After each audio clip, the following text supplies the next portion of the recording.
On March 24th, hundreds of thousands took the streets in cities across the nation to March for Our Lives in protest of gun violence, as the website's mission statement suggests, but it's not entirely clear what they're trying to address. Initially, it talks of school violence, with the second line reading, "We cannot allow one more child to be shot at school," but then elects to go into the broader discussion about gun violence, stating, "The mission and focus of March for Our Lives is to demand that a comprehensive and effective bill be immediately brought before Congress to address these gun issues," before saying every kid in this country now goes to school wondering if this day might be their last. We live in fear. So off the bat, it's unclear what issue is attempting to be discussed, although it doesn't actually matter much, firstly because the event functioned more as a showcase of trauma as well as a rally to energize advocates, with periodic outcries chastising the NRA and Congress for being awful and ineffectual respectively, and secondly because they do propose a multitude of solutions on their website, which I'll break down point by point.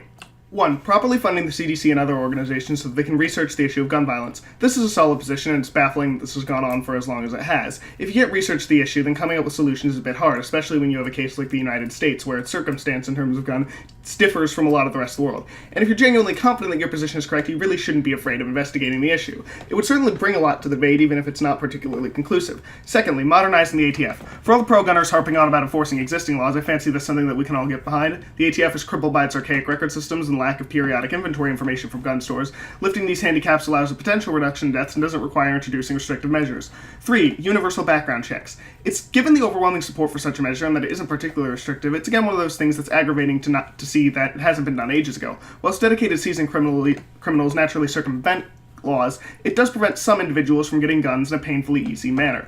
4. The high-capacity magazine ban. This is where I'm going to strongly disagree with the Parkland advocates because they define high capacity as more than 10 rounds and assert that the only reason anyone would need such a magazine is to kill others, which comes across as absurd to me. A hobbyist who doesn't want to frequently reload ought not to be conflated with a potential child killer, and the vast majority of crime is committed with handguns, not usually with magazines in excess of 10 rounds. This measure might slightly reduce the death toll in the event someone goes postal in a public location, but even that's questionable as the Parkland shooter used 10-round clips. It seems like a nonsense measure serving only a feeling of security rather than any practical effect.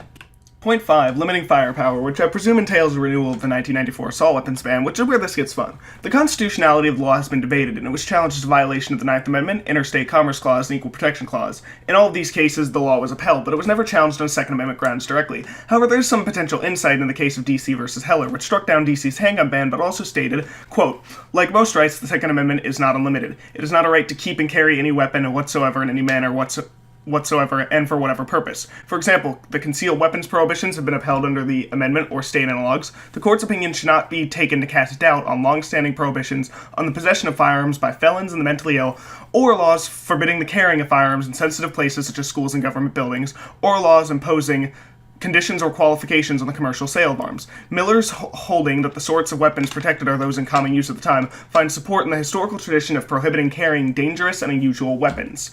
Now, unlike the comment section, I don't consider myself particularly well-versed in constitutional law and the history of the Supreme Court, so I can't personally remark on the bill's constitutionality. But what we have now seems to make me lean towards thinking that regardless of the bill's actual constitutionality, it probably would be upheld.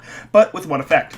Analysis of the bill has proven rather polarizing, with the same data being used by both advocates and opponents of gun control.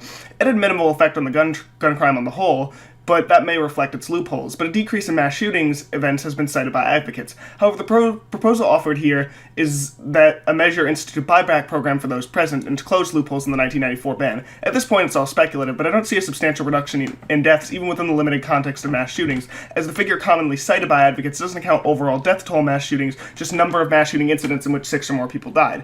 In discourse surrounding the ban, it's often common to see reductionist images expressing the sentiment that the notions of assault weapons is contrived nonsense for things that, quote, look scary. This ignores that whilst the term is manufacturers, it does have definite criteria that go beyond cosmetics, so this argument is rather tiresome, and I'd like to see it stop. Overall, I thought the march was a neat exercise in organization, but with some relatively misguided positions that come across as somewhat knee-jerk and emotional, but given the circumstances, somewhat understandable.